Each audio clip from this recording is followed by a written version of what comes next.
पुंडलिक वरदे हरिविठ्ठल श्री ज्ञानदेव तुकाराम गोपाल कृष्ण भगवान की जय। माऊली ज्ञानेश्वर महाराज की जय। जगद्गुरु तुकाराम महाराज की जय। जे खळांची व्यंकटी सांडो तया सत्कर्मी रती वाढो, भूता परस्परे पडो मैत्र जीवांचे। ग्रंथराज ज्ञानेश्वरी अध्याय क्रमांक 18।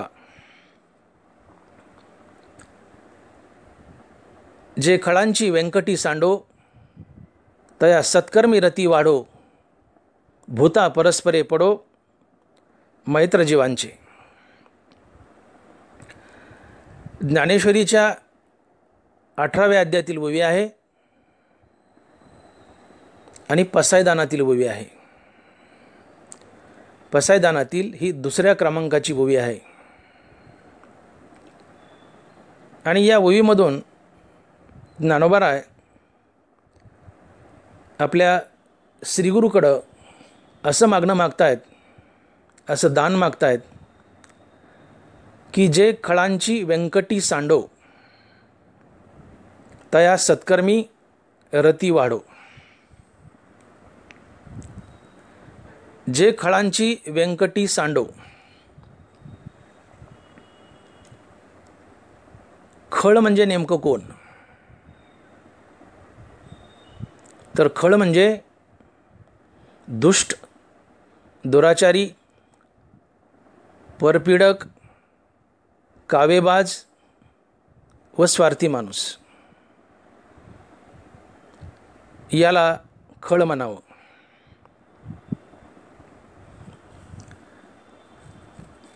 खळ म्हटलं की बहुतेक करून आपल्या डोळ्यापुढे एखादा डाकू येतो। उंच अशा घोड्यावर बसलेला, खांद्यावर बंदूक लटकवलेली, कपाळाला काळा गंध लावलेला, डोक्याला फेटा बांधलेला आणि फेट्याचा समला गळ्याभोवती गुंडाळलेला असा खुंखार डाकू म्हणजे आपल्याला खळ वाटतो। हा डाकू तर खळच असतो, यात काय वाद नाही। पण केवळ डाकू म्हणजेच खळ नव्हे। खळ हा गरिबातही असतो, श्रीमंतातही असतो। खळ हा अडाणी असतो, खळ हा शिकलेल्यातही असतो। खळ परमार्थातही असतो, खळ राजकारणातही असतो। प्रत्येक ठिकाणी खळ असतो। सर्वच स्तरामध्ये खळ असतो।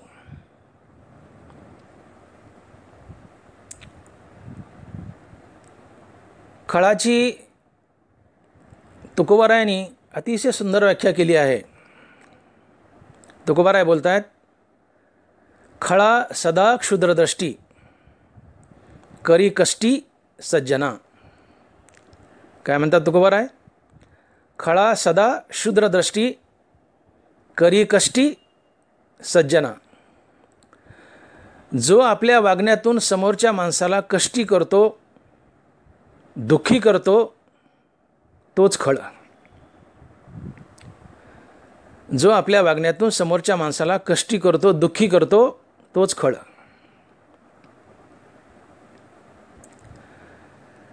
ज्ञानोबारा ही ज्ञानेश्वरीमध्ये खळाची अतिशय सुंदर व्याख्या करतायत। ज्ञानोबारा बोलले, अनेकही एक दिसे जे दुष्कृती चित्त उल्हासे, अंधारी जागणे जैसे डुडळाचे।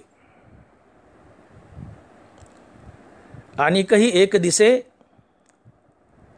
जे दुष्कृती चित्त उल्हासे, दुष्कृत्य केल्याने ज्याच्या चित्ताला आनंद मिळतो तो खळ असतो, असं ज्ञानोबाराय म्हणतात।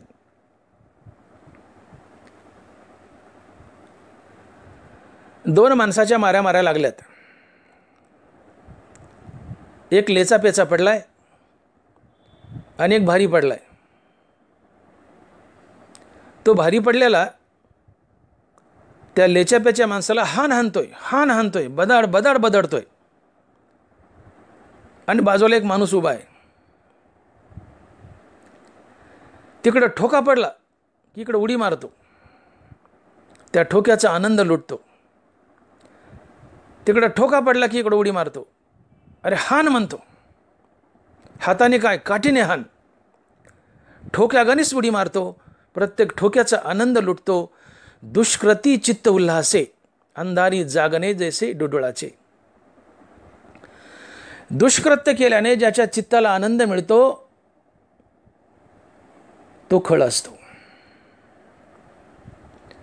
प्रत्येक ठोक्याचा आनंद लुटतोय. ठोका पडला की उडी मारतोय, ठोका पडला की याला मजा वाटते, याच्या चित्ताला आनंद मिळतो, उल्हास मिळतो.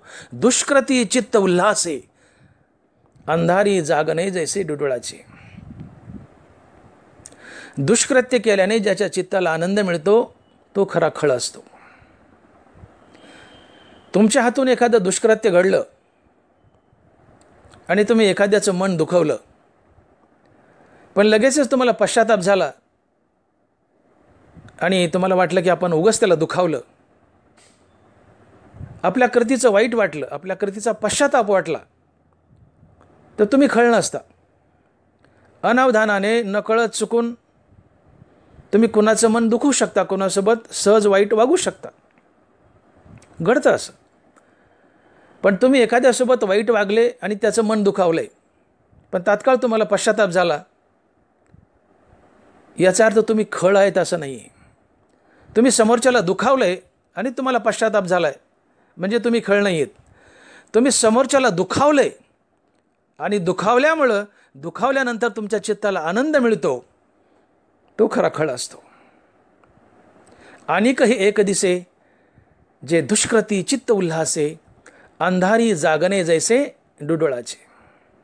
जे दुष्कृती चित्त उल्हासे, दुष्कृत्य केल्याने ज्याच्या चित्ताला आनंद मिळतो तोच खरा खळ.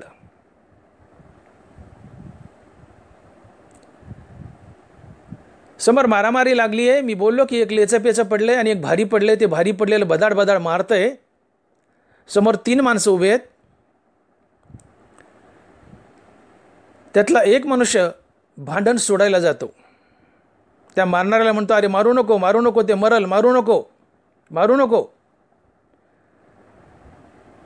तो मनुष्य भांडण सोडवण्याचा प्रयत्न करतो. वेळ प्रसंगी एखादा ठोका खातो, पण भांडण सोडवतो. मारू नको, तो मरेल. मध्ये पडतो आणि भांडण सोडवतो. हा भांडण सोडवणारा सज्जन असतो, सत्वगुणी असतो. हा सत्वगुणी मनुष्य परोपकारी असतो, दयाळू असतो, प्रेमळ असतो, मायाळू असतो, भगवत भक्तीत रत असतो. हा सत्वगुणी मनुष्य भांडण सोडील, प्रसंग एखादा ठोका खाईल पण भांडण सोडील. मारू नको, ते मरल, आणि भांडण सोडेल. हा सत्वगुण असतो. मध्ये पडतो आणि भांडण सोडतो, कारण सत्वगुण हा परोपकारी असतो, दयाळू असतो, मायाळू असतो, प्रेमळ असतो. दुसरा बाजूला उभा आहे तो रजोगुणी आहे. रजोगुणी मनुष्य लांबून मजा बघल. भांडण कराय म्हणायचं नाही, भांडण सोडाय म्हणायचं नाही, न्यूट्रल राहील, लांबून मजा बघल.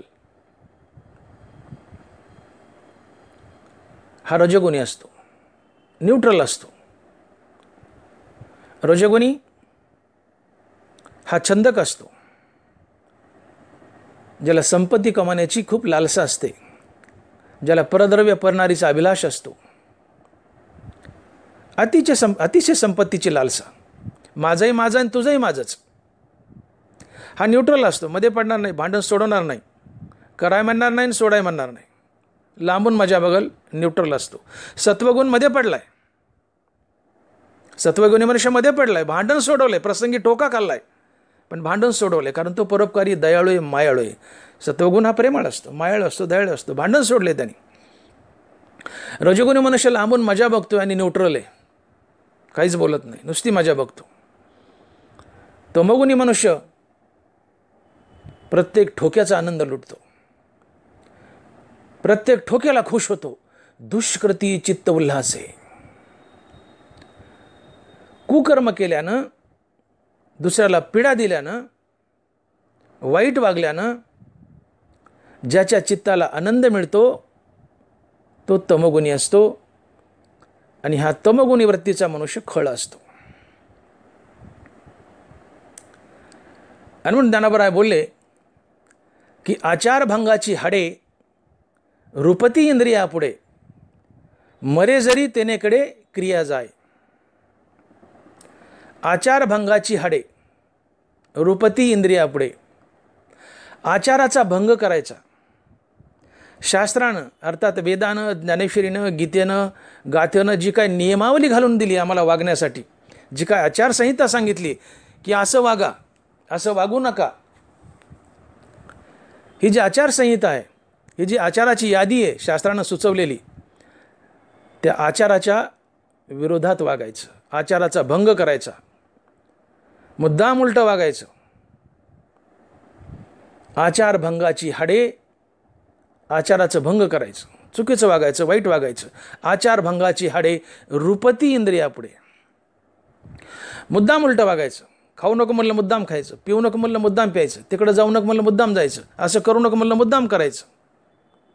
प्रत्येक क्रिया उलटी करायची, आचारभंग करायचा. आचारभंगाची हाडे रूपती इंद्रियापुढे, तो तमोगुणी असतो.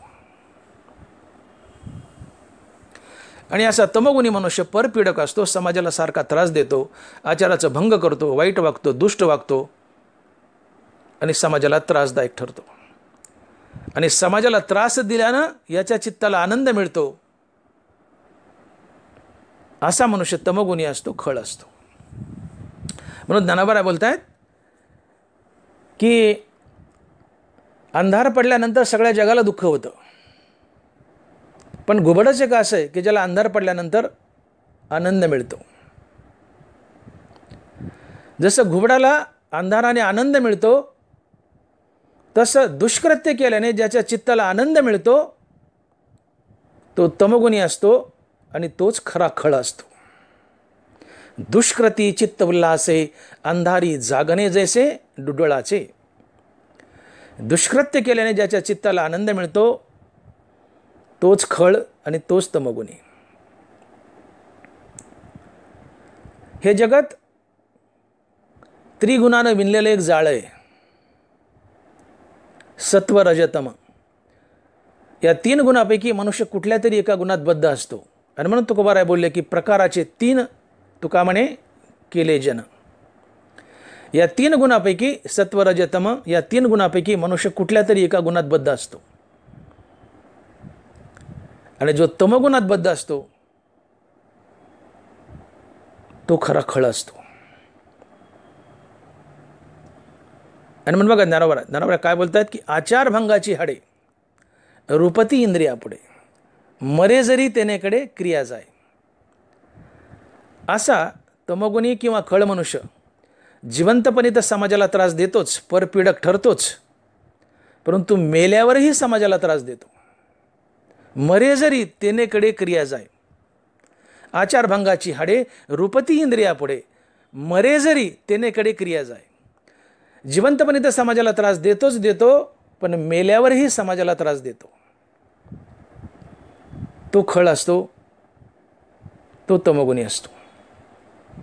मेल्यावरही समाजाला त्रास देतो, जिवंतपणे तर देतोच देतो. एकदा एक असाच खळ सगळ्या गावाला सारखा त्रास द्यायचा, सगळ्या गावाला पीडा द्यायचा. म्हातारपण जवळ आलं, मोठी बिमारी झाली, आयुष्य संपलं, म्हातारा झाला, मरायला टेकला. आणि गाववाल्याला म्हटला, गाववाले हो, मी तुम्हाला आयुष्यभर खूप त्रास दिला आहे,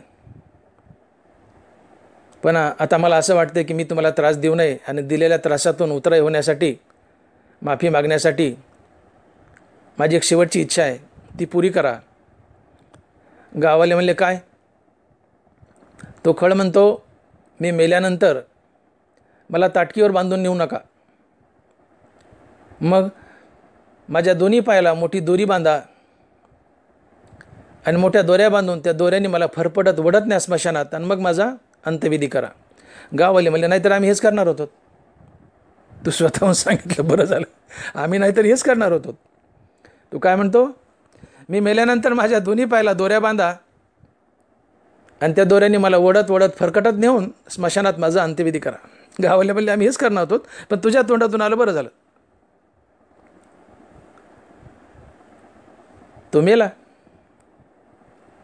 पण मरायच्या आधी त्याने त्याचा एक खळ मित्र होता, त्याच्या कानात सांगून ठेवलं होतं की मी अशी अशी युक्ती केली आणि मेल्यावर सुद्धा मला यांना त्रास द्यायचा आहे. जिवंतपर्यंत दिला पण मेल्यावरही द्यायचा आहे. मी असं सांगितलं की माझ्या पायाला दोरे बांधून मला वडीत न्या आणि अंत्यविधी करा, ताटकीवर नेऊ नका. एका मित्राला सांगून ठेवलं. पण ज्यावेळेस म्हणले मला दोऱ्याला बांधतील आणि वडत नेतील, त्याचे एक 5 मिनिट अगोदर पोलीस स्टेशनला फोन कर आणि पोलिसाची गाडी बोलवून घे. तो मित्र म्हणाला बरं. हे मेलं. गावकऱ्यांनी मोठ्या आनंदात त्याच्या पायाला दोऱ्या बांधल्या, दोन्ही पायाला मोठ्याल्या दोऱ्या बांधल्या आणि ओढत फरकटत आनंदाने नेऊ लागले. ओढत नेऊ लागले तेवढ्यात पोलिसाची गाडी आली. आता पोलिसाची गाडी आली की पोलिसांनी अडवलं. तीपर्यंत यात्रा थांबवली. पोलीस म्हणले हे हे हे कशामुळं, त्याला ओढीत काय न्यायला लागले, ताटकीवर का नाही. ते वडणारे म्हणले त्याचीच इच्छा शेवटची. त्यांनी सांगितलंय मरताना की माझ्या पायाला बांधा, टंगड्याला बांधा, मला ओढीत न्या, माझी ताटकीवर अंत्ययात्रा काढू नका. पोलीस म्हणले ते सगळं ठीक आहे, पण हा मेल्यावर तुम्ही ओढीत चाललाय का, तुम्ही वडत आहेत म्हणून हा मेला आहे. आम्हाला याची शहानिशा करावी लागेल, याचं पोस्टमॉर्टम करावं लागेल. तोपर्यंत तुम्ही आमच्याकडे अटक राहा. सगळे गाडीत घातले आणि पोलीस स्टेशनला घेऊन गेले. सांगायचं तात्पर्य एवढं की खळं असं असतात की जिवंतपणे तर त्रास देतातच देतात, पण मेल्यावरही त्रास देतात. आचारभंगाची हाडे रूपती इंद्रियापुढे, मरे जरी तेनेकडे क्रिया जाय. जिवंतपणे तर त्रास देतातच समाजाला, पण मेल्यावरही त्रास देतात. हे खळाचं विशेष असते. बघा, ते जिवंतपणे त्रास देऊन गेलं ना, पण मेल्यावर सुद्धा माझ्या पायाला दोरी बांधून वडीत नाही म्हणला आणि मुद्दाम या लोकाला जेलात टाकलं. मेल्यावरही त्रास दिला आणि निघून गेला. अविवेकाचे माझे सबाह्य शरीर गाजे, एकलेने घेपे दिजे मौढ देतेत. ज्ञानोबर आहे.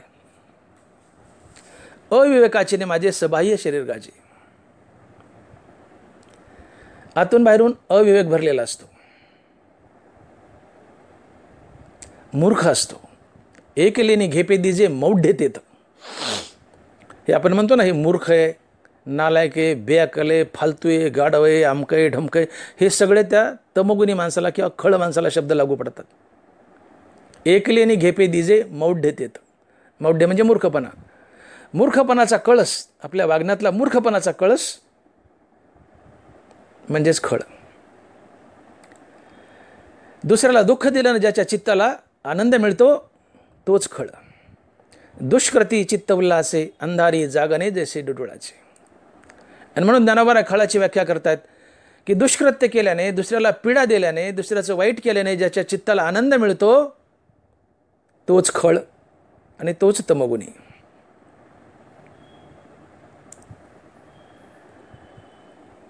तुम्ही सिनेमात पाहत असाल की खलनायक आणि नायक, तो जो खलनायक असतो तोही खळच असतो. त्याची ती हवेली, त्याचा तो दरारा, त्याची संपत्ती जायदाद, त्याचे नौकर चाकर, त्याचं बसणं उठणं, त्याचा गुंडपणा, त्याचा क्रूरपणा. गुंडाला त्यांनी सांगावं, जा मंडईमध्ये जाऊन हप्ता गोळा करून आणा, जा हिला पकडून आणा, जा त्याला पकडून आणा, जा याचं घर मोडा, जा त्याला मारा, जा त्याचा खून करा. त्याच्या हाताखालचे गुंड जातात, त्यांनी सांगितलेलं काम करतात, हाणतात, मारतात, लुटतात, हप्ते गोळ्या करतात, हिला पकडतात, त्याला पकडतात, याचं घर मोडतात, त्याचा खून करतात आणि आल्यानंतर मोठ्या आनंदानं दारूची पार्टी करतात आणि एन्जॉय करतात. याला म्हणायचं दुष्कृती चित्त उल्हासे. हे त्या खळाचे गुंड दुष्कृत्य करून आलेत आणि दुष्कृत्य करून आल्यानंतर मोठ्या आनंदानं हसू पार्टी करीत असतात दारूची. त्या केलेल्या दुष्कृत्याचा आनंद लुटत असतात. आणि म्हणून ज्ञानोबा म्हणतायत की दुष्कृती चित्त उल्हासे अंधारी जागणे जैसे डुडुळाचे. दुष्कृत्य केल्याने ज्याच्या चित्ताला आनंद मिळतो तोच खळ असतो. हा सिनेमातला खळ जितका क्रूर असेल तितका पिक्चर अधिक उठतो. कारण खळ जेवढा क्रूर, खलनायक जेवढा क्रूर, तितकं त्या हिरोला ॲग्रेसिव्ह व्हावं लागतं. आणि जितका हिरो ॲग्रेसिव्ह होईल तितका पिक्चर उठेल. जितका खळ ॲग्रेसिव्ह होईल तितका पिक्चर उठेल. पण खळ ढिला पडला, खलनायक ढिला पडला तर हिरोही ढिला पडतो, पिक्चर पडतो. पण खलनायक हा क्रूर आणि अग्रेसिव्ह असावा, बंबार्डिंग असावा. हिरोही तसा बंबार्डिंग आणि ॲग्रेसिव्ह होतो आणि पिक्चर उठतो. हे सिनेमातल्या काल्पनिक गोष्टी आहेत. पण मला सांगायचं एवढं की सिनेमातला खळ दुष्कृत्य केल्यानंतर त्याची कशी मजा लुटतो, त्या दुष्कृत्यातून कसा आनंदी होतो, यातून एक सांगायचं मला की दुष्कृत्य केल्याने ज्याच्या चित्ताला आनंद मिळतो तोच खळ असतो. दुष्कृती चित्त उल्हासे अंधारी जागणे जैसे डुडुळाचे. जो समाजाला पीडा देतो, वाईट वागतो, दुष्ट असतो, दुष्कृत्य करतो आणि दुष्कृत्य केल्यातून ज्याच्या चित्ताला आनंद मिळतो तोच खळ. आणि मग अशा खळाची व्यंकटी सांडो हे मागणं ज्ञानोबराय आपल्या श्रीगुरू संत निवृत्तीनाथाकडं मागत आहेत. हे श्रीगुरू, खळांची व्यंकटी सांडू द्या. खळ म्हणजे दुष्ट. आता आपण खळाची व्याख्या पाहिली. खळ म्हणजे दुष्ट, परपीडक, वाईट वागणारा. आणि व्यंकटी म्हणजे कुटील बुद्धी, वाईट बुद्धी, दुर्बुद्धी. खळ म्हणजे दुष्ट दुराचारी आणि व्यंकटी म्हणजे त्याच्या आत असलेली वाईट बुद्धी, कुटील बुद्धी. या खळाची व्यंकटी सांडू द्या, त्याच्या आतील वाईट बुद्धी जाऊ द्या. हे पसायदानातील पहिलं मागणं आहे. हे पसायदानातील पहिलं मागणं आहे.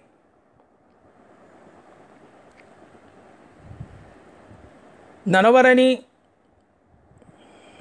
पहिलं फोकस सज्जनाकडं करण्याऐवजी दुर्जनाकडं केलं आहे. सज्जन थोडा वेळ बाजूला ठेवलेत, पण पहिली नजर दुर्जनावर टाकली आणि दुर्जनाचंही भलं व्हावं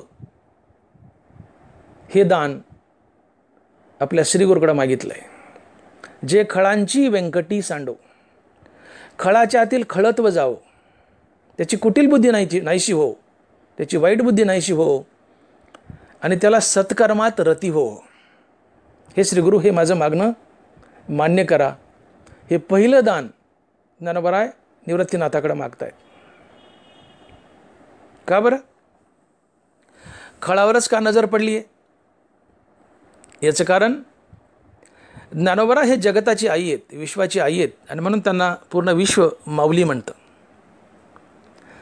ज्ञानराज माझी योग्याची माऊली, ज्ञानाबाई माझी अनाथाची माय, एका जनार्दनी पाय वंदित असे. नाथ महाराज, ज्ञानाबाई माझी अनाथाची माय. ज्ञानाबाई, ज्ञानोबराय ही माय आहे जगताची, विश्वाची. ज्ञानोबराय आपली आई आहेत आणि म्हणून त्यांना माऊली म्हणतात. एखाद्या आईला उदाहरणार्थ 3 मुलं आहेत. त्या 3 मुलापैकी 2 मुलं मार्गी लागलेत, नोकरीला लागलेत, संसाराला लागलेत, कमवायला लागलेत. 2 मार्गी लागलेत आणि एक टुकार आहे, खळ आहे, दुराचारी आहे. लग्न झाले, मुलं बाळ आहेत, पण टुकार आहे, दुराचारी आहे, खळ आहे, मारामाऱ्या करतंय, भांडण करतंय, याला हान त्याला हान, एकदम वाया गेलेलं खळ प्रवृत्तीचं, सगळ्या गावाला त्रास देते, परपीडक आहे. आई त्या 2 मार्गी लागलेल्या मुलाच्या ऐवजी या खळाची जास्त काळजी वाहते. ते मार्गी लागले, पण याचं कसं होईल, या खळाचं कसं होईल, याचं कसं होईल. नवऱ्याला सारखी म्हणते, अहो बघा ना, याला सुधराव ना, याचं कसं होईल, याचं कसं होईल, याच्या लेकराबाळाचं कसं होईल, याला बघा ना. आई त्या मार्गी लागलेल्या 2 लेकराची काळजी वाहत नाही आई काळजी वाहते त्या वाया गेलेल्या खळ मुलाची. ते तर मार्गी लागलेत, त्यांचं भलं होईल, पण हे खळ वायाला गेलं याचं कसं होईल? हे आईचं हृदय आहे. आईला चांगले आणि वाईट दोन्ही मुलं प्रिय असतात. तसं समाजातील अभ्यासू माणसं, ज्ञानी माणसं, सज्जन माणसं भक्ती करून, शास्त्र वाचून, ग्रंथ वाचून मोक्ष मिळवतील, देवाची भेट घेतील, तरुण जातील. पण खळांचं काय व्हावं? खळ तर सारखे पाप करतायत, ते नरकाला जातील. तर या खळांनीही नरकाला जाऊ नये, त्यांनीही मोक्षाला जावं. ही ज्ञानोबाराच्या आतील आई जागी झाली आहे या ओवीत. आणि म्हणून ज्ञानोबराय निवृत्तीनाथाकडं पहिलं मागणं मागतात, जे खळांची व्यंकटी सांडो तया सत्कर्मी रती वाढो. हे निवृत्तीनाथा, हे माझ्या सद्गुरू, या खळांच्या आतील कुटील बुद्धी नाहीशी होऊ द्या, वाईट बुद्धी नाहीशी होऊ द्या, आणि त्यांना सत्कर्म करण्याची ओढ लागू द्या, सत्कर्माबद्दल प्रेम वाढू द्या, त्या सत्कर्मी रती वाढू, सत्कर्माची रती वाढू द्या.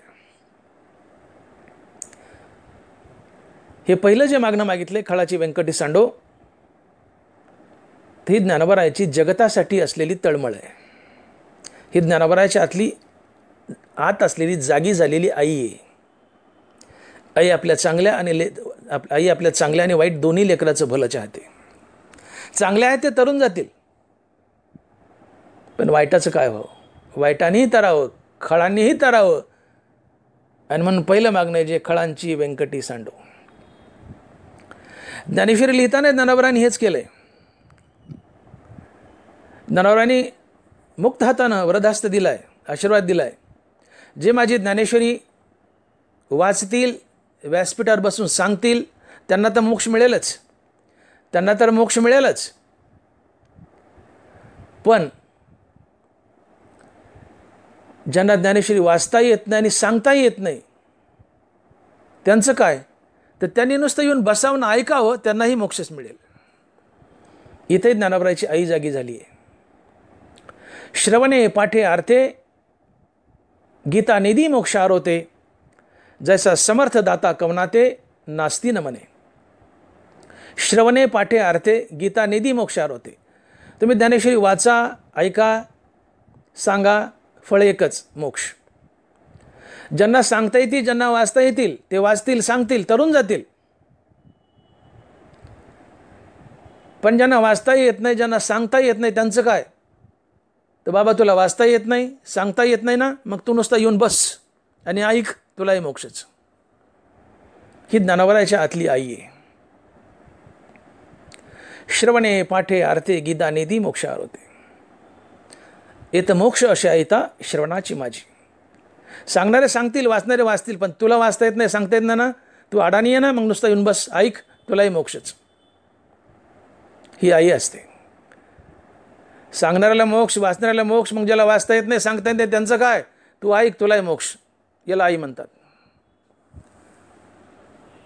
आईच्या पाशी भेदभाव नसतो. तिला सगळी मुलं सारखी असतात. चांगली प्रिय असतात, दुष्टही प्रिय असतात. आणि म्हणून सज्जन भक्ती करून, शास्त्र अध्ययन करून मोक्षाला जातील. पण जे खळ आहेत, जे पापार्जन करत आहेत, त्यांचं काय होईल? आणि म्हणून ही कळकळ आईच्या हात असलेली ज्ञानाबाई रूपी आईला सज्जन तर प्रिय आहेत, पण खळरूपी दुर्जनही प्रिय आहेत, कारण ते तिचेच लेकरं आहेत. सज्जनही ज्ञानाबाईचे लेकरं आहेत, दुर्जनही ज्ञानाबाईचे लेकरं आहेत. आणि म्हणून या दुर्जन खळाचंही कल्याण व्हावं, म्हणून या आईचं काळीच तिळतिळ तुटतंय, ज्ञानाबाई रूपी आईचं. आणि ज्ञानाबाई रूपी आई आपल्या श्रीगुरूकडं मागणं मागते.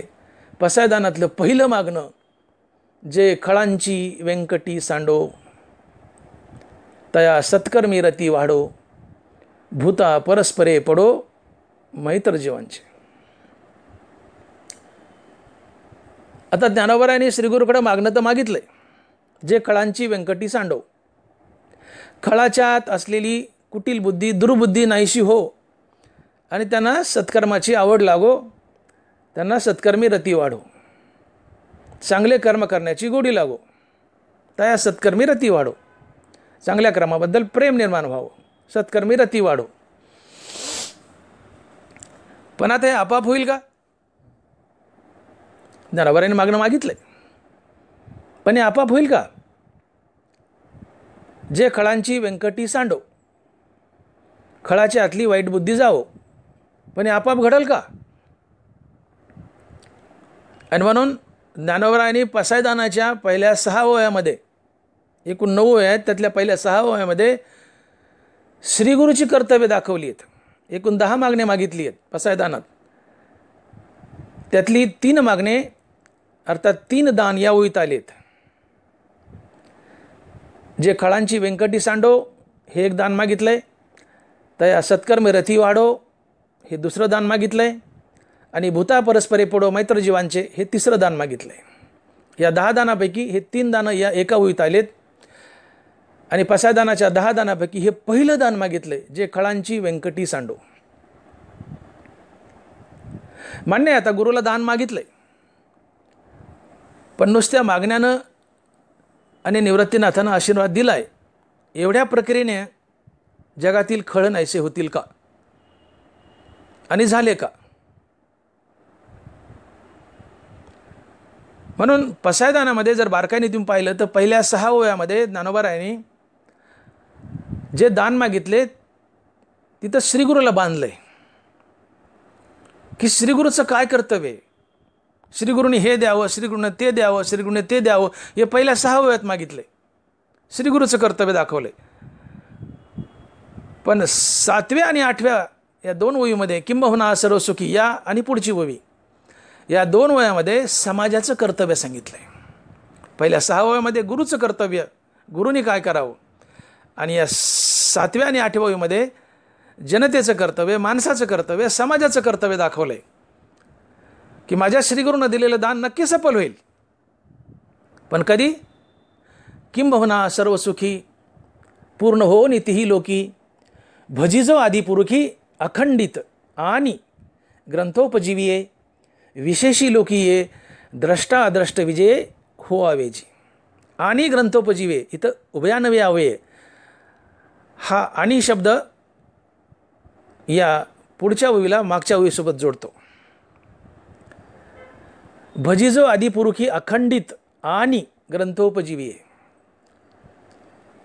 या वरच्या सगळ्या मागण्या 10च्या 10 मागण्या मान्य होतील म्हणले. पण कधी? भजिजो आदिपुरुखी अखंडित आणि ग्रंथोपजीवीये. जे पसायदानात मागितले ते सगळं मान्य होईल म्हणले, ते दान सगळ्यांना मिळेल. पण कधी? भजिजो आदिपुरुखी अखंडित आणि ग्रंथोपजीवीये. जो आदिपुरुष नारायणाला, भगवान कृष्णाला अखंडित भजतो, त्यांचं नामचिंतन करतो आणि ज्ञानेश्वरी सांगितल्यासारख्या तत्वासारखं वागतो, त्याच्यासाठी ह्या 10 मागण्या फलद्रूप होतील. इथं बांधलंय. पहिल्या 6 ओव्यात गुरुला बांधले, आणि या 7व्या आणि 8व्या ओवीत समाजाला बांधले, तुम्ही आम्हाला बांधले. तुमचं काही कर्तव्य आहे. गुरुनी दान दिलंय, 10 दान गुरुनी मान्य केले. हे तर म्हणे श्री विश्वेश्वराव हा होईल दान पसाव मान्य केले. पहिल्या 6 ओव्यात गुरुला बांधले, पण शेवटच्या 7व्या आणि 8व्या ओवीत आम्हाला बांधलंय, समाजाला बांधलंय की तुमची काय कर्तव्य आहेत. गुरुचं दान सफल होईल, पण काय करा? आदिपुरुष नारायणाला, कृष्णाला अखंड भजा, पांडुरंगाला अखंड भजा, आणि त्यासोबत ज्ञानेश्वरीत जी तत्व दिली आहेत त्या तत्वासारखं वागा. एक तरी ओवी अनुभवावी, वाचावी नाही, अनुभवावी. एक तरी ओवी जगा, वाचा नाही, जगा. आणि सगळी ज्ञानेश्वरी जगले तर ज्ञानोबा आणि पांडुरंग दारात उभा राहतील तुमच्या. ज्ञानेश्वरी जगा, ती विका नाही किंवा तिचा बाजारही मांडू नका. ज्ञानेश्वरी पाठ करा, गाथा पाठ करा आणि कीर्तन प्रवचन करा आणि पैसा कमवा, याचा बाजार मांडा, असं बी नाही. आणि ग्रंथोपजीवी आहे म्हणजे ग्रंथावर जगा नाही, ग्रंथावर कीर्तन प्रवचन करून पैसा कमवा आणि त्याच्यावर जगा असं नाही आहे, किंवा ग्रंथ विकून पैसा कमवा असंही नाही आहे. तर ग्रंथात सांगितलेल्या तत्वासारखं वागा, त्याला म्हणायचं ग्रंथोपजीवी आहे. आणि जो मनुष्य आदिपुरुष नारायणाला अखंड भजतो, कृष्णाला अखंड भजतो आणि ज्ञानेश्वरीसारखं सांगितलंय, ज्ञानेश्वरीत जे तत्व सांगितले त्या तत्वासारखं वागतो, त्याची 10च्या 10 दानं फलद्रूप होतील. आणि म्हणून इथं ज्ञानोबारांनी जरी म्हटलं असलं की जे खळांची व्यंकटी सांडो, हे श्रीगुरु निवृत्तीनाथा खळांची व्यंकटी सांडू द्या, खळाच्या आतील खळत्व जाऊ द्या, त्यांची दुर्बुद्धी नाहीशी करा, त्यांची कुटील बुद्धी नाहीशी करा, त्यांच्यात चांगली बुद्धी पैदा करा आणि त्यांना सत्कर्माकडे ओढा, त्यांची सत्कर्मात रती होऊ द्या. हे मागणं मागितलेपणे आपाप मान्य होईल का? आणि झालंय असं चित्र दिसतंय का? समाजात काय खळ नाहीत का? आज समाजात असंख्य खळ आहेत. सज्जन उगं थोडे आहेत, नायक थोडे, सगळे खलनायकच आहेत. उगं 10% नायक आहेत, 90% खलनायक आहेत. सध्या समाजामध्ये 90% खळ आहेत. समाज खळानीच भरलाय. जागोजाग प्रत्येक ठिकाणी खळ आहेत. का गेले नाही मागे? आशीर्वाद देऊ नये याचं कारण तुमचे काही कर्तव्य. तुम्हालाही पसायदानात बांधले, बारकाईने पसायदान अभ्यासा. पहिल्या 6 वयात गुरुला बांधले, शेवटच्या 7व्या 8व्या वयात आम्हाला बांधले, समाजाला बांधले. आणि म्हणून दुष्टाच्या आतलं, खळाच्या आतलं खळत्व जावं, आणि ते खळत्व घालण्यासाठी देव आणि संत याच्यात एक प्रमुख फरक आहे. देव खळाला मारूनच टाकतो, संत खळाला मारत नाहीत. खळाच्या आतलं खळत्व घालतात आणि त्यांना आपणासारखे करतात. आपणासारखे करीती तात्काळ नाही काळ वेळ तया लागे. देव दुष्टाला मारूनच टाकतो. परित्राणाय साधूना विनाशायच दुष्कृताम धर्म संस्थापनार्थाय संभवामी युगे युगे. परित्राणाय साधूना विनाशायच दुष्कृताम. मी युगायुगात अवतार धरतो, प्रत्येक युगात येतो कृष्ण म्हणून. पण का? कशा करता? विनाशायच दुष्कृताम. मला धर्माची स्थापना करायची, धर्म लयाला जातो, मग मी अवतार घेऊन येतो. कसा स्थापन करतो? विनाशायच दुष्कृताम. जे दुष्ट आहेत, जे खळ आहेत, त्यांना मी मारूनच टाकतो. म्हणून महाभारतात सगळे मारले. दुष्टाला मारतो, सज्जनाला मागं ठेवतो, आणि सज्जना करवी गुढी उभारी सुखाची. देव दुर्जनाला मारूनच टाकतो, खळाला मारून टाकतो, आणि सज्जनाच्या हाताने धर्माची स्थापना करतो. संत दुर्जनाला खळाला मारत नाहीत, त्यांच्या हातलं खळत्व घालतात आणि धर्माची जोपासना करतात. देव धर्माची स्थापना करतो, संत धर्माची जोपासना करतात. देव खळाला मारतो, संत खळाच्या हातलं खळत्व घालतात, कुटील बुद्धी घालतात, आणि आपणासारखे करीती तात्काळ आपल्यासारखं करतात. आणि मग तुकोबराचे गोड अभंग आहे, धर्माचे पालन करणे पाखंडाचे खंडन, हेची आम्हा करणे काम बीज वाढवावे नाम. धर्माचे पालन, धर्म लयाला गेलाय. धर्म म्हणजे नीतिमूल्य, नीती, माणुसकी, इमानदारी, सत्य, अहिंसा, प्रेम, जिव्हाळा या सद्गुणाच्या समुदायाला धर्म म्हणावं. धर्म म्हणजे जातीपाती नव्हे. धर्म म्हणजे सद्गुण, धर्म म्हणजे सदाचार. नीती, रीती, माणुसकी, इमानदारी, सत्य, अहिंसा, प्रेम, जिव्हाळा, सदाचार, परोपकार, निस्वार्थता, पवित्रता या सर्व सद्गुणाच्या समुदायालाच धर्म म्हणतात. आणि ज्यावेळेस ही नीतिमूल्य, ही नीती, माणुसकी, इमानदारी, प्रामुख्यानं नीती, माणुसकी, इमानदारी म्हणजे धर्म. ज्यावेळेस नीती, माणुसकी, इमानदारी नाहीशी होते, त्यावेळेस देव अवतार धरतो आणि धर्माची स्थापना करतो, दुष्टाला मारून आणि सज्जनाला मागे ठेवून सज्जनाच्या हाताने धर्माची स्थापना करतो. संत तसं करत नाहीत. देव धर्माची स्थापना करतो, संत धर्माची जोपासना करतात. कशी जोपासना करतात? धर्माचे पालन करणे पाखंड खंडन. धर्म कुणामुळे लयाला जातो? पाखंड्यामुळं, खळामुळं. पाखंडी म्हणजेच खळ, पाखंडी म्हणजे पापी, पाखंड म्हणजे पाप. धर्म पाप्यामुळे लयाला जातो, अर्थात पाखंड्यामुळे लयाला जातो. म्हणून पाखंड्याच्या आतलं पाखंड घालायचं आणि त्यांना सत्कर्माकडं रती निर्माण करायची, सत्कर्मी रती वाढो, आणि मग त्यांच्या हाताने धर्माची जोपासना करायची. ही संतांची प्रक्रिया आहे. संत पाखंड्यानं मारत नाहीत, पाखंड्याच्या आतलं पाखंड घालवतात. खळानं मारत नाहीत, खळाच्या आतलं खळत्व घालतात आणि त्यांच्या आत एक सद्बुद्धी जागी करतात की जिला सत्कर्म आवडतात, आणि मग तो मनुष्य हळूहळू सत्कर्म करू लागतो आणि जगात धर्माची स्थापना होते. मग पाखंड्याच्या आतलं पाखंड घालवायचं कसं? संत पाखंड्याच्या आतलं, खळाच्या आतलं खळत्व, पाखंड्याच्या आतलं पाखंड घालतात कसं? तर तुकोबरा याच अभंगाच्या पुढच्या चरणात म्हणतात की हेची आम्हा करणे काम बीज वाढवावे नाम. धर्माचे पाळन करणे पाखांड खंडन, हेची आम्हा करणे काम, बीज वाढवावे नाम. हेची सकारात्मक सांगितले तुकोबाराने की हेची आम्हा करणे काम, बीज वाढवावे नाम. तुकोबा बोलले की माझ्या अवतार कार्यात जे काय मी कार्य करतोय किंवा केले त्यातलं सगळ्यात प्रमुख कार्य जर काय असेल तर पाखांड्याच्या मुखात हरिनाम देऊन त्यांच्या आतलं पाखांड घालवणं, हे माझ्या अवतार कार्यातील सगळ्यात प्रमुख कार्य आहे. हेची आम्हा करणे काम, बीज वाढवावे नाम. हरिनामाला तुकोबारायानं बीज म्हटलंय. हरिनाम रूपी बीज लावलं तर त्यापासून धर्मरूपी वृक्ष तयार होतो आणि या धर्मरूपी वृक्षाला नीती, माणुसकी, इमानदारीची फळं लागतात. माझं वाक्य पुन्हा ऐका. हरिनामाला बीज म्हटलंय. कुठलंही बीज लावलं की वृक्ष तयार होतो आणि त्याला फळं लागतात. तसं हरिनाम हे बीज आहे. हरिनाम रूपी बीज लावलं तर त्यापासून धर्माचं झाड तयार होतं, धर्माचा वृक्ष तयार होतो आणि या धर्मरूपी वृक्षाला नीती, माणुसकी, इमानदारीची फळं लागतात. आणि म्हणून धर्माची जोपासना करायची असेल तर संत या खळांच्या पाखंड्याच्या मुखात हरिनाम देतात आणि त्यांच्यातलं पाखंड घालवतात. कारण हरिनामाजवळ दया आणि दयेजवळ धर्म नांदतो. जरा बारकाईने ऐका. हरिनामाजवळ दया आणि दयेजवळ धर्म नांदतो. मी बोललो की धर्म म्हणजे जातपात नव्हे. धर्म म्हणजे नीतिमूल्य, नीतिरीती, माणुसकी, इमानदारी, सत्य, अहिंसा, प्रेम, जिव्हाळा, याला धर्म म्हणावं. धर्म म्हणजे सद्गुण, धर्म म्हणजे सदाचार, नीतिमूल्य हाच धर्म. हा धर्म फक्त दयेपाशी नांदतो. दया तेत धर्मो, धर्मो तेत सुखागमो, सुखी पुरुषोत्तमो असे जैसा. ज्ञानोबा आहे. धर्म फक्त दयेजवळच नांदतो, दयेजवळच नांदतो. दया ही सर्व सद्गुणांची जननी आहे. सर्व सद्गुण म्हणजे धर्म.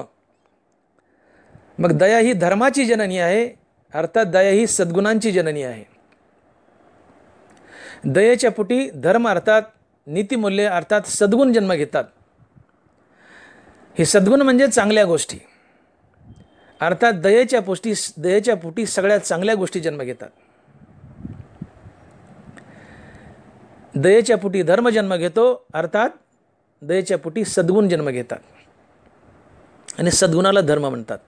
पर्यायाने दयेच्या पोटी धर्म जन्म घेतो. मग धर्म अर्थात सद्गुण जर दयेच्या पोटी जन्म घेतात तर ही दया कोणाच्या पोटी जन्म घेते तर दया हरिनामाच्या पोटी जन्म घेते. दयेसी स्वतंत्र जन्म नाही, जेत उपजे तो साधू पाही. दयेसी स्वतंत्र जन्म नाही, जेत उपजे तो साधू पाही.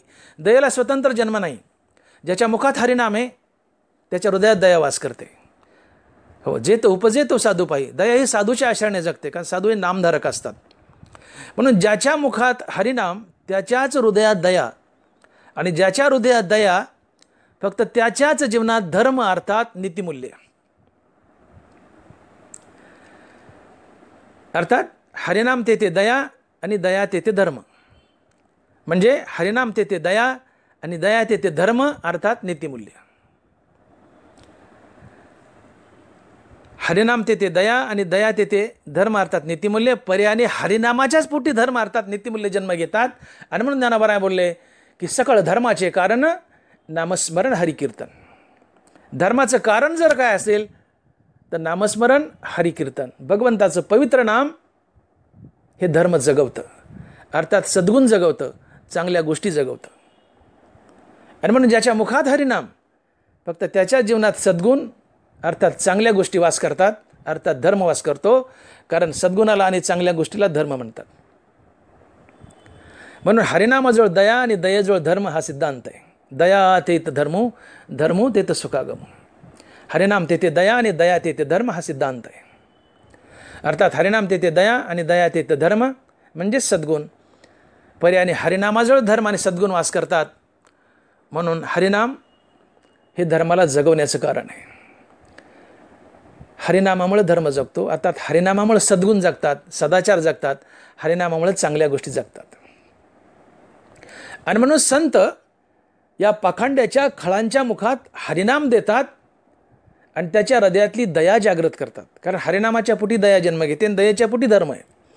मग या पाखंड्याच्या खळाच्या मुखात हरिनाम देतात संत आणि त्या पाखंड्याच्यातलं पाखंड अर्थात खळाच्यातलं आतलं खळत्व घालतात, त्याची दुराचारी बुद्धी घालवतात, त्याच्या हृदयात दया जागृत करतात. किंबहुना दया जागृत होते हरिनामामुळे. आणि एकदा हृदयात दया जागृत झाली की दया ही सद्गुणाची जननी आहे. सर्व सद्गुण दयेच्या पोटी जन्म घेतात. नीती रीती माणुसकी इमानदारी सत्य अहिंसा प्रेम जिव्हाळा हे सद्गुण आहेत आणि या सगळ्यांची माय दया आहे. या सगळ्यांची जननी दया आहे. दया ही सद्गुणाची जननी आहे. दयेच्या पोटी सगळे सद्गुण जन्म घेतात. आणि म्हणून संत पाखंड्याच्या खळांच्या मुखात हरिनाम देऊन त्यांच्या हृदयात दया जागी करतात. किंबहुना हरिनामामुळे त्यांच्या हृदयात दया जागी होते आणि दया हृदयात जागी झाली की दयेपाशी सर्व सद्गुण आपोआप चालत येतात. दयेपाशी धर्म अर्थात सद्गुण आपोआप चालत येतात. आणि जीवनात सद्गुण आले दुर्गुण पळून जातात. दयेमुळं दुर्गुण पळून जातात. दयेपाशी फक्त सद्गुणच नांदतात. दया फक्त सद्गुणाची जननी आहे, दुर्गुणाची नाही. जिथं दया आहे तिथं सद्गुणच आहेत, दुर्गुण आपोआप पळून जातात. मग हरिनामामुळे हृदयात दया जागी झाली, दयेमुळे जीवनात सद्गुण आले, सदाचार आले की त्या माणसाची वाईट प्रवृत्ती आपोआप निघून जाते आणि त्याला सत्कर्मात रती वाढते. तया सत्कर्मी रती वाढो, जे खळांची व्यंकटी सांडो, तया सत्कर्मी रती वाढो, भूता परस्परे पडो मैत्र जीवांचे. म्हणून हरिनाम हा मानवी जीवनाचा केंद्रबिंदू आहे. हरिनाम हे धर्माला जगवतं.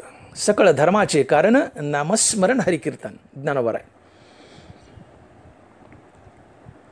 आणि म्हणून समाजात धर्म जर लयाला गेला तर देव धर्माची स्थापना करण्यासाठी खळाला मारूनच टाकतो. संत तसं करत नाहीत.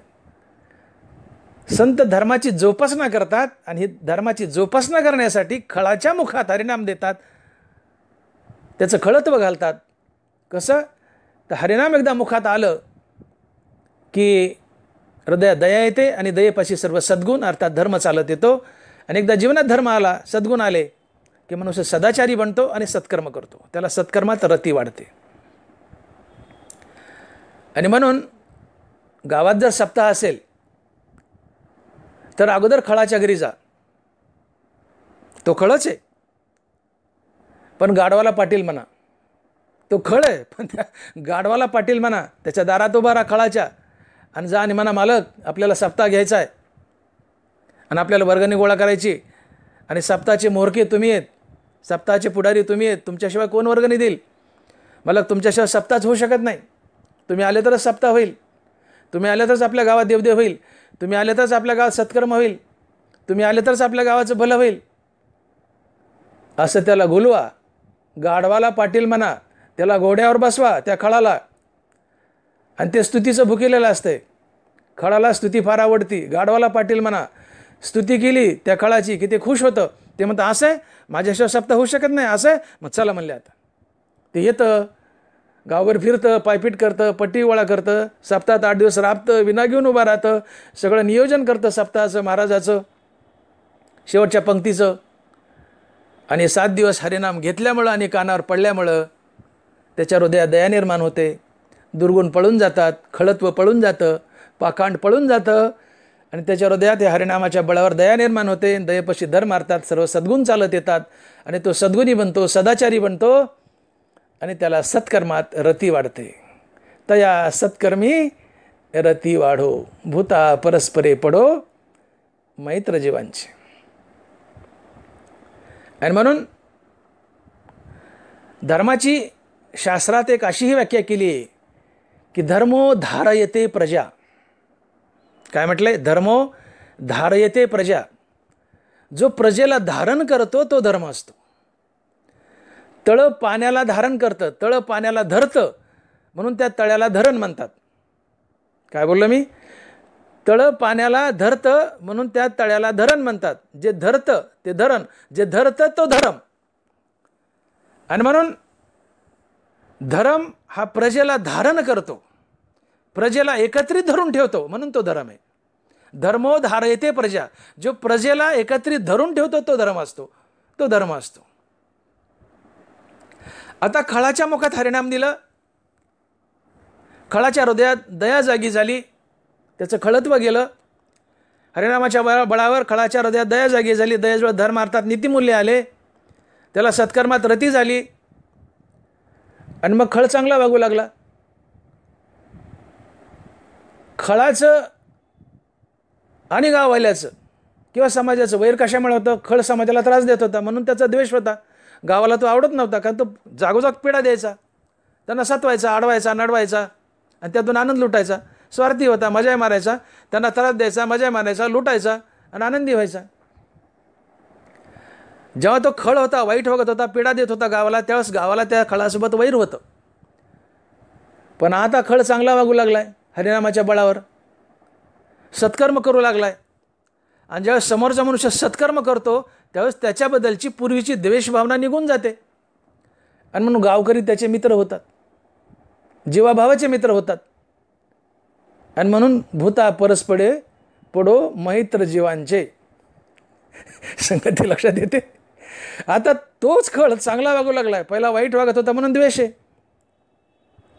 आता चांगलं वागायला ना, सत्कर्म करायला आहे. आणि सत्कर्म जो करतो त्याच्याबद्दल प्रत्येकाला सहानुभूती, प्रेम आणि जिव्हाळा निर्माण होतो. त्या खळाबद्दलही सत्कर्म केल्यामुळं गावकऱ्याला, समाजाला प्रेम निर्माण होतं, जिव्हाळा निर्माण होतो, मैत्री निर्माण होते आणि मग ते एकमेकाचे जीवाभावाचे मित्र बनतात. भूता परस्पडे पडो मैत्र जीवांचे. दुरितांचे तिमिर जाओ, जे खळांची व्यंकटी सांडो, तया सत्कर्मी रती वाढो. भूता परस्परे पडो मैत्र जीवांचे. कारण धर्मात धारणा शक्ती असते. आता सगळं गाव, सगळ्या समाज धर्माने वागायला आहे, नीतीने वागायला, इमानदारीने वागायला आहे, कोणीच कोणाला फसवत नाही. एकमेकाला फसवलं तर द्वेष निर्माण होईल, देशातून तिरस्कार, क्रोध, मारामारी, हाणाहाणी, गलिच्छ वर्तन. पण कोणी कोणाला फसवतच नाही, सत्कर्म करतायत, नीतीने, न्यायाने, धर्माने वागतायत. आता खळय न्यायाने, नीतीने वागायला आहे, धर्माने वागायला आहे, सत्कर्म करायला आहे. त्या खळाबद्दलचा द्वेष निघून जातो. गावात कोणी वाईट वागत असेल तर द्वेष, भांडण, मारामारी, फसवाफसवी असेल तर भांडण आहे. पण खळ आता फसवत नाही, सत्कर्म करतोय म्हणून त्याच्याबद्दलचा द्वेष निघून गेला. आणि म्हणून गावात, समाजात ज्यावेळेस सगळी माणसं नीतिमूल्याने वागतात, अर्थात धर्माने वागतात, त्यावेळेस समाजात भांडणतंडा नसतो, गुण्यागोविंदाचं वातावरण असतं, जिव्हाळ्याने वागतात. इथं काय केलं? धर्मानं त्या समाजाला धारण केलं, बांधून ठेवलं. धर्मो धारयती प्रजा. जो समाजाला धरून ठेवतो तो धर्म असतो. सगळेच आता धर्माने वागायलेत, खळबी धर्माने वागायला, सत्कर्म करायला आहे. आणि सगळेच जर सत्कर्म करू लागली, नीतिन्यायाने वागली, तर याचा अर्थ कुणी कुणाला फसवत नाही, लांडीला बळी निघून गेली, म्हणून द्वेष निघून गेला. मग सत्कर्मामुळं द्वेष निघून गेला ना, प्रेम आलं, मैत्रीभाव आलं. मग सगळे सत्कर्म करू लागल्यामुळं समाजामध्ये फसवाफसवी, लांडीला बळी निघून जाते, द्वेष निघून जातो. उलट प्रेम आणि मैत्रीचं नातं जागं होतं आणि या सर्व समाजामध्ये एक मैत्रीचं, जिव्हाळ्याचं, अंतःकरणातून नातं तयार होतं. आणि मग तो समाज प्रगती करतो, तो देश प्रगती करतो आणि तिथं सुख नांदतं. आणि म्हणून ज्ञानोबा म्हणतात की दया तेत धर्मो, धर्मो तेत सुखागमो, सुखी पुरुषोत्तमो असे जैसा. जिथे दया, जिथे हरिनाम तिथे दया, जिथे दया तिथे धर्म अर्थात नीतिमूल्य, जिथे धर्म अर्थात नीतिमूल्य तिथं प्रेमाचं, मैत्रीचं नातं, जिव्हाळ्याचं नातं. जिथं मैत्रीचं, प्रेमाचं नातं तिथं सुख नांदतं. आणि या सुखाच्या रूपानं तिथं पुरुषोत्तम कृष्ण परमात्मा आपोआप चालत येतो आणि तिथं नांदतो. आणि म्हणून दया तेत धर्मो, धर्मो तेत सुखागमो, सुखी पुरुषोत्तमो असे जैसा. आणि म्हणून खळाला नाहीसं करू नका, खळाच्या आतलं खळत्व नाहीसं करा. प्रेमात ताकद असते. आता प्रत्येक वेळेला आम्ही संत कुठं शोधावेत? मी म्हटलं की देव दुष्टाला मारतो आणि संत दुष्टाच्या आतलं दुष्टत्व घालतात, खळत्व घालतात, पाखंड घालतात. पण प्रत्येक वेळेला तुकोबा, ज्ञानोबा सगळे संत आणायचे कुठून? म्हणून तुम्ही आम्ही जे भक्तीत रत आहोत, कीर्तन करावं, कीर्तन करावं, प्रवचन करावं, नामधारक आहोत, जे समाजात भक्तीत वावरत आहेत, वक्ते असोत, श्रोते असोत, ग्रंथवाचक असोत, जे संत मार्गावर चालत आहेत, तुम्ही आम्ही खळाचा द्वेष करू नका. आम्ही खळाचा द्वेष करू नये. एखादा मनुष्य गुंड आहे, दुष्ट आहे, दुराचारी आहे, खळ आहे, पाखंडी आहे, कुटील बुद्धीचा आहे, त्याचा द्वेष करू नका. भक्तीत जे रत आहेत त्यांनी खळाचा द्वेष करू नये. त्याचा द्वेष करू नका. त्याला प्रेमानं सामोरं जा. आपल्यातलं अपयशून्य जागा करा. अपयशून्य म्हणजे समोरच्या माणसात असलेली अवगुण, दुर्गुण आपल्या अंगात असलेल्या गुणानं नाहीशी करायची आणि त्याला आपल्यासारखं बनवायचं, याला म्हणतात अपयशून्य. आपुले निगुणे पुढीलाचे अवगुणे फेडून या पाहणे तयाकडे. आपल्यात असलेल्या गुणाने समोरच्याचे अवगुण घालवायचे, दुर्गुण घालवायचे आणि त्याला आपल्यासारखं बनवायचं, याला अपयशून्य म्हणतात. आपुले निगुणे पुढीलाचे गुणे फेडून या पाहणे तयाकडे, हे अपयशून्य. म्हणून खळ जर आपल्या संबंधात आला, चाटळसारखा बोलू लागला, वाईट बोलू लागला, दुष्कृत्य करू लागला, पीडा देऊ लागला, वाईट वागू लागला, तर त्याच्यासोबत बॅडली रिॲक्ट होऊ नका. त्याचा तिरस्कार करू नका. त्याला प्रेमानं सामोरं जा. प्रेमात फार शक्ती असते. प्रेमानं काही जिंकता येतं. गाढवाला पाटील म्हणा, त्याला मोठेपणा द्या, त्याची स्तुती करा, त्याला हरिभक्तीकडे ओढा, त्याच्यापुढे थोडं नतमस्तक व्हा, झुका वाका, त्याला हाताला धरून कीर्तनात, प्रवचनात न्या, भगवंताच्या मंदिरात न्या, त्याला भक्तीकडे ओढा. त्याच्या मुखात नाम देण्याचा प्रयत्न करा, हरिनाम देण्याचा प्रयत्न करा. त्याचा तिटकारा करू नका. कारण समाजाचं शुद्धीकरण करायचे, धर्माचं पालन करायचे, खळाच्या आतलं खळत्व घालायचे, तर दरवेळेस तुकोबाराने ज्ञानोबाराला आम्ही कुठून बोलायचं? शेकडो वर्षात एखादा संत जन्माला येतो, ज्ञानेश्वर महाराज, तुकाराम महाराज सारखा, पण मार्ग दावून गेले आधी. त्यांनी त्यांच्या जीवनात जे मार्ग दाखवलेत त्या मार्गावर आम्ही चालतोय. तर त्या मार्गावर आम्ही चालत असताना खळ आमच्या समोर आला तर त्याला बॅडली रिॲक्ट होऊ नका. त्याच्याशी प्रेमानं रिॲक्ट व्हा. आपलं अपयशून्य जागा करा आणि त्याला भक्तीकडे ओढा. त्याला भक्तीकडे ओढा. आणि मग आपोआपच खळ भक्तीकडे ओढला गेला की त्याच्या मुखात हरिनाम येईल. हरिनामामुळे हृदयात दया जागी होईल आणि या दयेजवळ धर मारतात नीतिमूल्य आपाप चालत येतील. आणि ज्या समाजात नीतिमूल्य नांदतात तिथे गुण्यागोविंदाचं वातावरण असतं, प्रेमाचं वातावरण असतं, मैत्रीचं वातावरण असतं. आणि या मैत्रीच्या वातावरणामुळं तिथं सुखच नांदत असतं आणि सुखाच्या रूपानं तिथं कृष्ण पुरुषोत्तम परमात्मा नांदत असतो. आणि म्हणून दया तेत धर्मो, धर्मो तेत सुखागमो, सुखी पुरुषोत्तमो असे जैसा. आणि म्हणून खळाच्यातलं खळत्व घालायचं असेल तर त्याला एकमात्र साधन जर काय असेल तर ते आहे भगवंताचं पवित्र नाम. हेच यामा करणे काम, बीज वाढवावे नाम.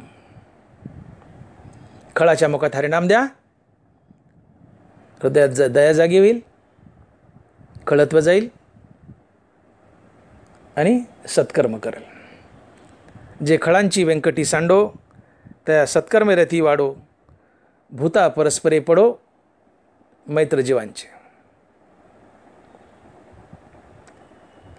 तुम्ही समाजात बघा, गरिबापेक्षा श्रीमंत माणसात खळत्व जास्त दिसून येतं. तुम्ही बारकाईने अभ्यास करा. गरिबातही खळ असतात पण तुलनात्मक श्रीमंतात जास्त खळ असतात. अडाण्यातही खळ असतात पण तुलनात्मक शिकलेल्यात जास्त खळ असतात. म्हणून खळ हा प्रत्येक स्तरात असतो. अडाण्यात आहे, शिकलेल्यात आहे, गरिबात आहे, श्रीमंतात आहे, परमार्थात आहे, राजकारणातही आहे. एव्हरीवेअर खळ इज देअर. हा समाज खलनायकांनीच भरलेला आहे. मी बोललो की 90% खलनायक आहेत, 10%च नायक आहेत. मी विधान केलं की मनुष्य जेवढा धनवान, जेवढा श्रीमंत, तो तेवढा मोठा खळी असतो, तेवढा मोठा खळ असतो. याचं कारण असं आहे की अर्थाला जोडून 15 अर्थाचे अनर्थ वास करतात. जितका मनुष्य धनवान तितके अर्थाचे अनर्थ त्याच्या जीवनात जास्त वास करतात. जितका मनुष्य अधिक धनवान तितके त्याच्या जीवनात अर्थाचे अनर्थ जास्त वास करतात, अधिक वास करतात. एकूण अर्थाचे 15 अनर्थ आहेत. मोजा कांड्यावर मी सांगतो. असत्य, अविश्वास, चोरी, वैर, स्पर्धा, हिंसा, काम, क्रोध, गर्व, दंभ, मद, भेद, परस्त्री, जुगार आणि दारू. असे अर्थाचे 15 अनर्थ आहेत. यातला एक जरी अर्थाचा अनर्थ आपल्या वाट्याला आला तर आपलं जीवन बर्बाद करायला पुरेसं असतो. ज्यावेळेस 15च्या 15 आपल्या जीवनात येतील त्यावेळेस आपलं काय होईल तुम्हीच विचार करा. धनवान असत्य बोलतो. आता वेळ नाही सांगायला, शॉर्टमध्ये बोलतो आणि पुढे निघतो. धनवान असत्य बोलतो. धनवान अविश्वासी असतो. धनवान स्पर्धा करतो. धनाला चोरी असते, धनाला लागून चोरी असते. आणि धनवान हा स्वतःही चोर असतो. तो भ्रष्ट असतो, करप्ट असतो, म्हणून त्याला चोरही म्हटले. त्याच्यापाशी स्पर्धा असते, त्याच्यापाशी वैर असते, इतराशी वैर करतो. तो हिंसक असतो. समाजातील जास्तीत जास्त खून धनवानच करतात, गरीब नाही.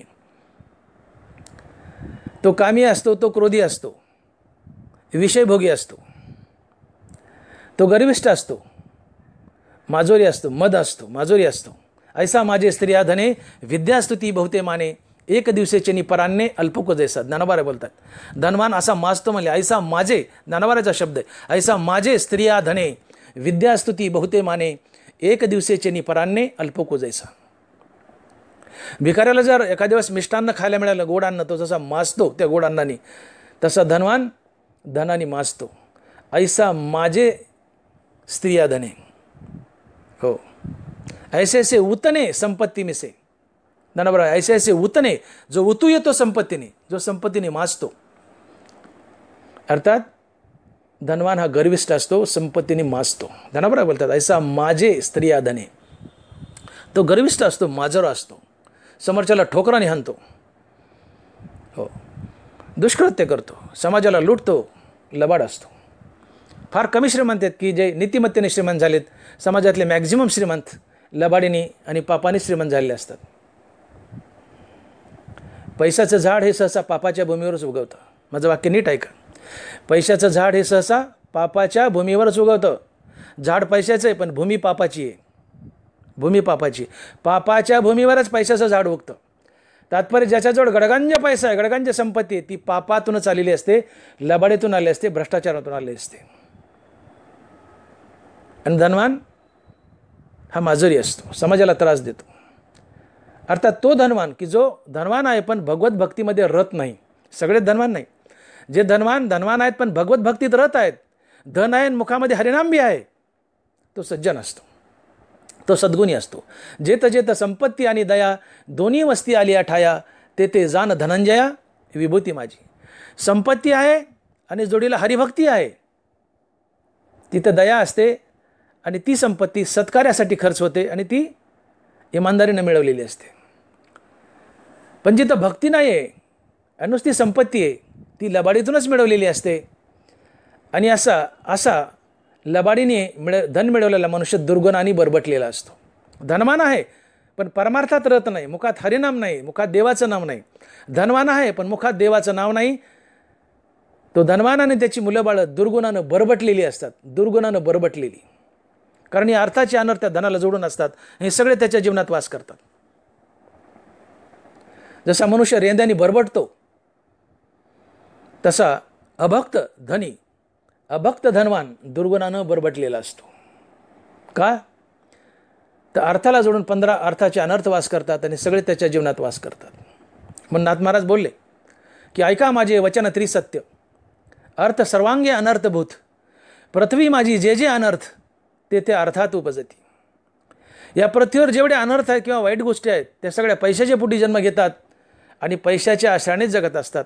म्हणून अर्थाला जोडून अर्थाचे अनर्थ असतात आणि ते अर्थाचे अनर्थ 15 आहेत. तो असत्य बोलतो, पैशावाला मनुष्य सहसा खोटंच बोलतो, अविश्वास असतो, त्याला कोणावर विश्वास नसतो, तो हत्यारा असतो, तो समोरच्यासोबत वैर धरतो, तो स्पर्धा करतो, तो कामी असतो, क्रोधी असतो, विषयभोगी असतो, गर्विष्ठ असतो, माजुरी असतो, त्याच्यामध्ये भेदभाव असतो, दंभ असतो, ढोंगी असतो, त्याच्या जीवनात परस्त्री वास करते, त्याच्या जीवनात जुगार वास करतो आणि त्याच्या जीवनात दारू वास करते. हे 15 अर्थाचे अनर्थ त्याच्या जीवनात वास करतात. म्हणून अपरमार्थिक धनवान हा सहसा खळच असतो. धनवान आहे पण परमार्थ नाही आहे, मुखात देवाचं नाव नाही, सहसा तो खळच असतो. आणि त्याच्याजवळ आसुरी संपत्तीचे 6 गुण वास करतात. दंभ, दर्प, क्रोध, अभिमान, पारुष्य आणि अज्ञान हे आसुरी संपत्तीचे 6 गुण आहेत. जो धनवान आहे त्याच्याजवळ आसुरी संपत्ती आहे पण मुखात देवाचं नाव नाही आहे, तो खळच असतो.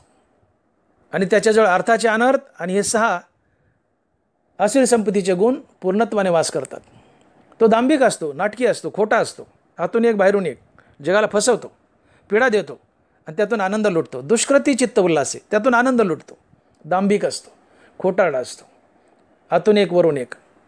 त्याच्यापाशी दर्प असतो, अर्थात तो माजोरी असतो. ते मी जे बोललो की ऐसा माझे स्त्रिया धने विद्यास्तुती बहुते माने एक दिवसाचे परान्ने अल्पकुदेसा, ही दर्पातलीच उभी आहे.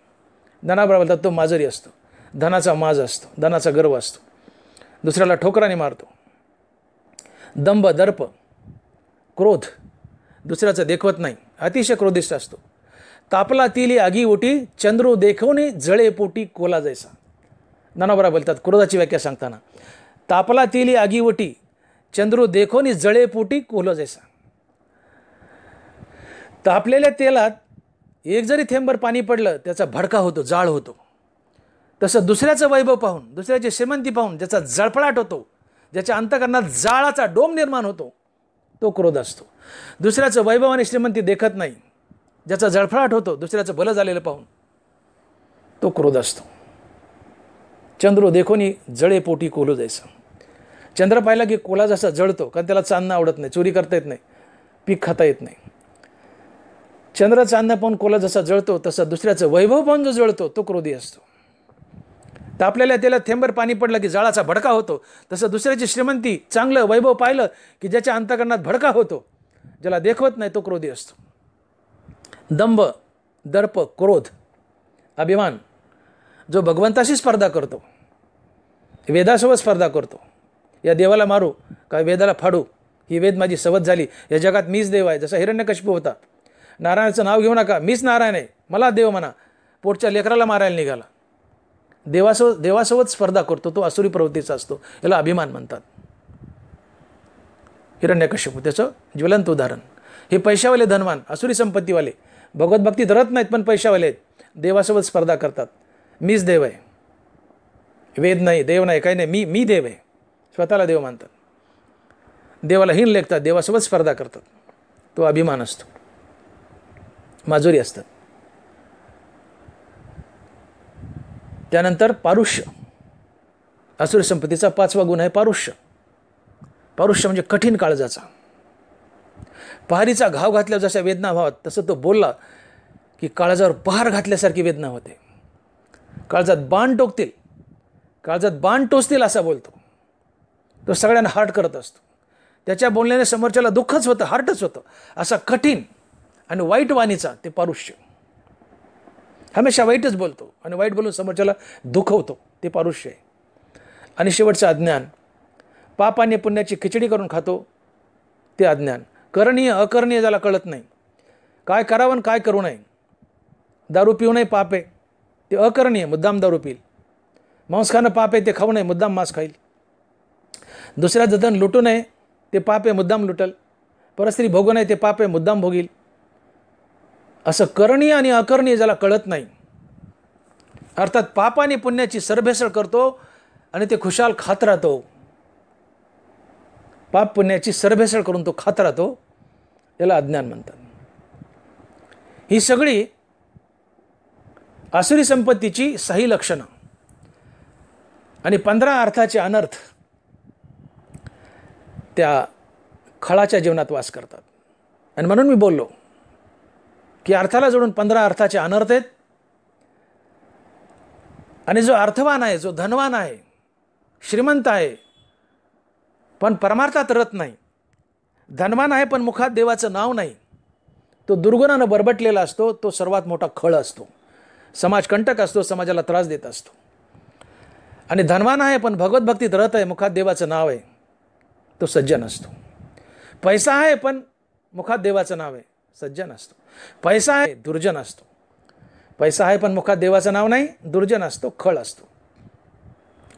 आणि म्हणून असे समाजातले जे धनवान लोक आहेत पण परमार्थात वावरत नाहीत, अशाला परमार्थात वडा. आपल्याला खळ संपवायचे नाही, त्यांच्या आतलं खळत्व संपायचे. खळांची व्यंकटी सांडो, हा मुद्दा लक्षात घ्या. खळ सांडो नाही, खळाची व्यंकटी सांडो. माणूस जन्मता कोणी वाईट नसतं, त्याची वृत्ती त्याला वाईट बनवते आणि त्या वृत्तीमुळे तो वाईट वागत असतो. आणि भगवंताचं नाम एकदा मुखात आलं की ती वाईट प्रवृत्ती निघून जाते आणि त्याची सत्प्रवृत्ती जागी होते आणि मग तो सत्क्रमाकडं ओढल्या जातो. ज्याच्यात प्रवृत्ती आणि निवृत्ती नाही तो संत असतो.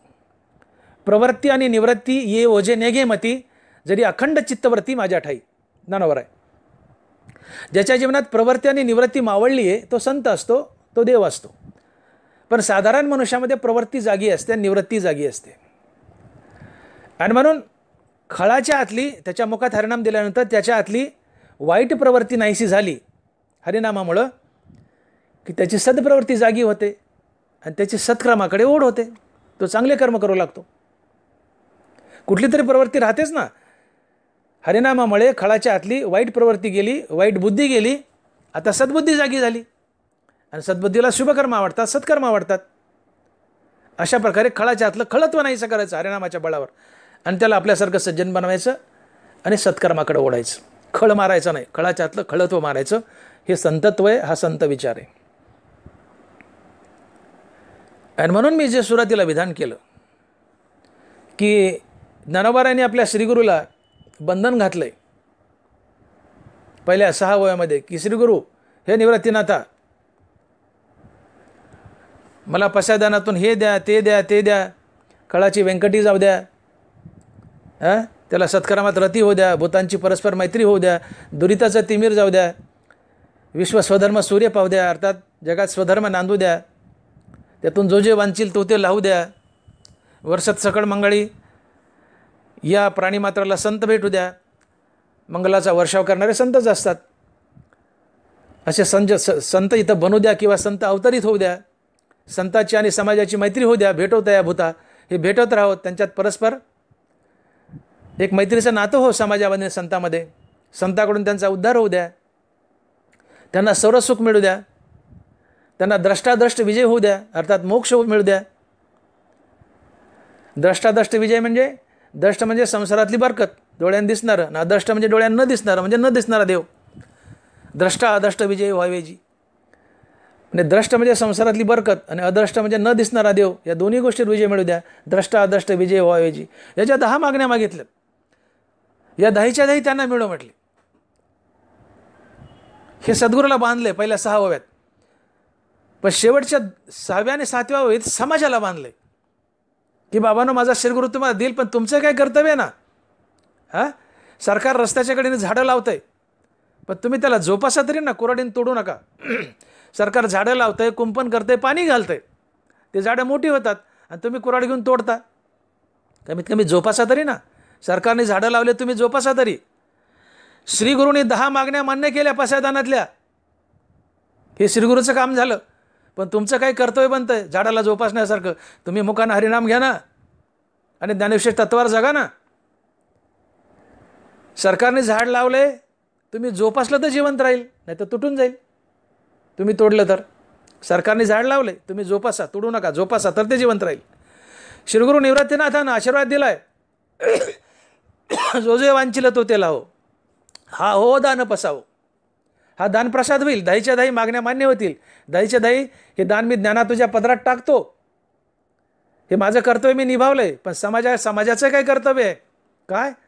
तुम्ही ज्ञानेश्वरच्या तत्वावर वागा आणि मुखात हरिनाम धारण करा, तर ते सफल होईल, अन्यथा नाही. आणि म्हणून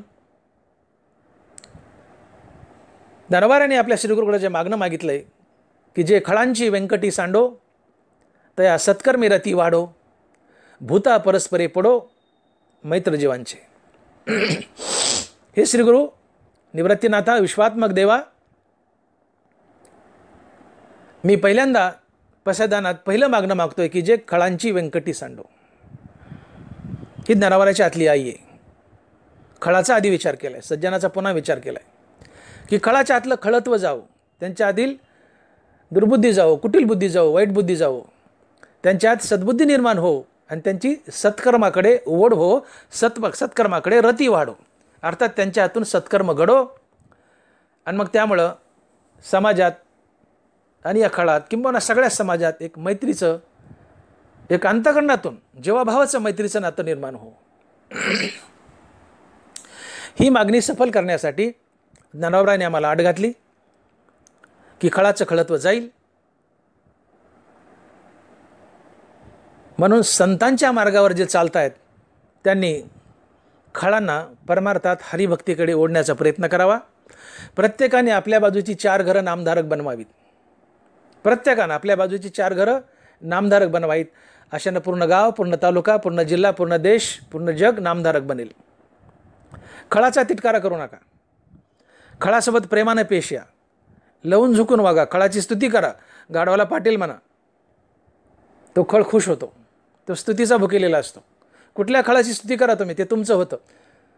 हो, त्याच्यापाशी काय असेल तुम्हाला देतं, नोकरी देतं, पैसा देतं, गाडी देतं, सगळं देतं. ते फक्त खळाची स्तुती करा. ते स्तुतीचं भुकेलेलं असतं. गाढवाला पाटील म्हणा. म्हणून खळाची स्तुती करा. खळ आला तर तिटकारा करू नका, त्याचा द्वेष करू नका. त्याला हरिभक्तीकडे, हरिनामाकडे वढा.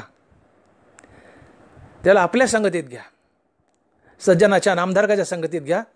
त्याला प्रेमानं कीर्तनाकडे, भजनाकडे वढा. खळांना आपलंसं करा. त्यांच्या मुखात हरिनाम द्या. त्यांच्या मुखात हरिनाम दिलं की त्यांच्या मुखात हरिनाम दिलं की त्यांच्या हृदयात दया जागी होईल. आणि दयेजवळ धर्म अर्थात नीतिमूल्य चालत येतील. अर्थात त्यांच्या आतलं खळत्व निघून जाईल, कुटिलता निघून जाईल, वाईट बुद्धी निघून जाईल आणि सद्बुद्धी जागी होईल. कशामुळं? हरिनामाच्या बळावर दया हृदयात निर्माण झाली म्हणून. आणि दयेजवळ दुर्गुण थांबत नाहीत, फक्त सद्गुणच येतात. आणि म्हणून खळाच्या मुखात हरिनाम दिलं तर खळाच्या हृदयात दया निर्माण होईल. दयेजवळ धर्म अर्थात नीतिमूल्य आपाप चालत येतील. आणि खळाच्या जीवनात नीतिमूल्य चालत आली की खळत्व निघून जाईल. नीतिमूल्य आले म्हणजे सद्विचार आला, सदाचार आला. आणि या नीतिमूल्याच्या बळावर, सदाचाराच्या बळावर, सद्गुणाच्या बळावर हा खळ आता सत्कर्माकडे रथ होईल. त्याची सत्कर्मात प्रीती होईल. सत्कर्माची त्याला ओढ लागेल. आणि तो सत्कर्म करू लागला की समाज तो वाईट कर्म करत होता म्हणून त्याचा द्वेष करत होता. आता खळ सत्कर्म करू लागला आहे, चांगली कर्म करू लागला आहे, समाजाला पोषक अशी विहित कर्म करू लागला आहे. आता सगळी चांगली कर्म करू लागला आहे. तर समाज त्याचा द्वेष करण्याचा थांबवेल आणि या समाजाचं आणि खळाचं एक मैत्रीचं नातं निर्माण होईल. पर्यायानं या पूर्ण भूतमात्रात, पूर्ण प्राणीमात्रात, पूर्ण सृष्टीमध्ये, सर्वच प्राण्यामध्ये, सर्वच माणसामध्ये एक मैत्रीचं, जिव्हाळ्याचं, अंतःकरणातून जिव्हाळ्याचं मैत्रीचं नातं निर्माण होईल आणि पूर्ण समाज सुखी होईल. आणि हे माझं मागणं, हे माझ्या सद्गुरू श्री निवृत्तीनाथा खरं करा. आणि आपण असं वागलोत, या भूमिकेतून जर पुढे आलोत तर ही ज्ञानोबारायाची ओवी सहज सफल होईल. आणि म्हणून ज्ञानोबारायांनी आपल्या श्रीगुरूकडं जे मागणं मागितलं आहे ते तुम्ही आम्ही मिळून पूर्ण करायचे. ज्ञानोबारायाचा आणि निवृत्तीनाथाचा आशीर्वाद तर आपल्या पाठीशी आहेच. तेच पूर्ण करतील हे पसायदानातलं दान. पण आपलं कर्तव्य म्हणून आपण खळाला आपल्याकडे ओढायचं आहे. जसं मी बोललो की सरकार झाडं लावतं रस्त्याच्या कडेला, पण त्याला जोपासणं अर्थात न तोडणं हे आपलं कर्तव्य आहे. झाडं जिवंत राहतील. तसं ज्ञानोबा आणि निवृत्तीनाथाच्या कृपेने खळांचं खळत्व जाईल. त्यांच्यात सद्बुद्धी जागी होईल आणि सत्कर्माकडे त्यांची ओढ होईल. पण आपलाही खारीचा वाटा आपण त्यांना हरिनामाकडे वडावं, हरिभजनात वाढावं, त्यांच्या मुखात हरिनाम द्यावं. त्यांच्यातलं खळत्व जाईल. कसं? तर हरिनामामुळे त्यांच्या हृदयात दया जागी होईल. दयेजवळ धर्म अर्थात नीतिमूल्य येतील. आणि या नीतिमूल्यामुळं या सद्विचारामुळं सद्बुद्धीमुळं ते सत्कर्म करतील. सत्कर्म केल्यामुळं समाजाला त्यांच्याबद्दल जो द्वेष होता तो निघून जाईल. खळ आणि समाज यांच्यात एक मैत्रीचं नातं होईल. अर्थात भूता परस्परे पडो मैत्रजीवांचे हे सफल होईल. अर्थात प्रत्येक प्राणीमात्रात प्रत्येक माणसात एक जीवाभावाचं अंतकरणातून जीवाभावाचं मैत्रीचं नातं निर्माण होईल.